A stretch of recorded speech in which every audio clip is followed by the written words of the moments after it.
खुशी है। मैं कक्षा 9वीं सा की छात्रा हूँ। मैं आज आपके सामने पाठ खुशबू रचते हैं हाथ के सामने प्रेजेंटेशन देना चाहूंगी।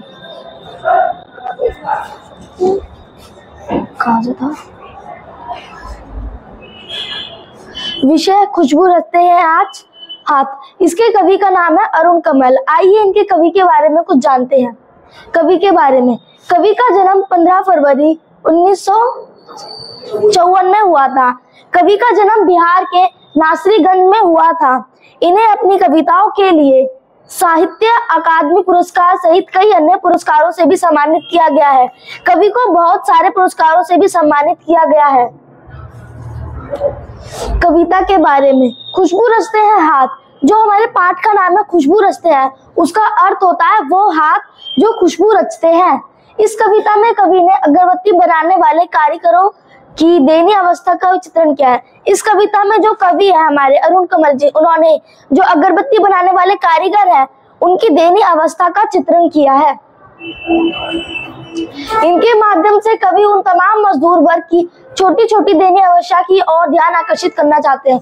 जो कवि है वो इन मजदूरों की, जो कारीगर अगरबत्तियों बनाते हैं, उनकी दयनीय अवस्था की ओर जो है हमारा ध्यान आकर्षित करना चाहते हैं।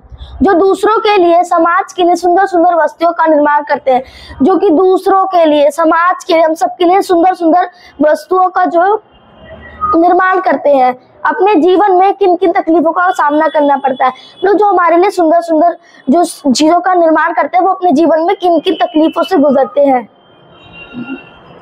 कविता, कई गलियों के बीच, कई नालों के पार, कूड़े करकट के ढेरों के बाद, बदबू से फटते जाते इस टोले के अंदर, खुशबू रचते हैं हाथ, खुशबू रचते हैं हाथ। इसका अर्थात है कई गलियों में, कई नालियों के पार, मतलब कई गलियों में, कई नालियों के पार, कूड़े करकट के ढेर के बाद, गंदी बस्तियों के अंदर खुशबू रचते हैं हाथ। मतलब इतनी गंदी गलियां, ये जो बस्ती है, इस यहाँ पे जो गंदे लोग रहते हैं वही खुशबू अपने हाथों से जो हमारे लिए खुशबूदार अगरबत्तियां बनाते हैं। उभरे नसों वाले हाथ, घिसे नाखूनों वाले हाथ, पीपल के पत्ते से नए नए हाथ, जूही की डाल से खुशबूदार हाथ, गंदे कटे पिटे हाथ, जख्म से फटे हुए हाथ, खुशबू रचते हैं हाथ, खुशबू रचते हैं। अर्थात उभरी नसों वाले हाथ, घिसे नाखूनों वाले हाथ, इनका मतलब है कि जैसे जो बड़े बुजुर्ग लोग होते हैं उनके हाथों की जैसे नसें जो उभरी होती है, नाखून उनके घिसे होते हैं। पीपल के नए नए हाथ, मतलब जैसे पीपल के पत्ते होते हैं वो जब झड़ने के बाद जब नए नए पत्ते आते हैं, वैसे हाथ ऐसे कोमल जो नए नए बच्चे होते हैं उनके हाथ इतने कोमल होते हैं, एकदम नए पीपल के पत्ते की तरह।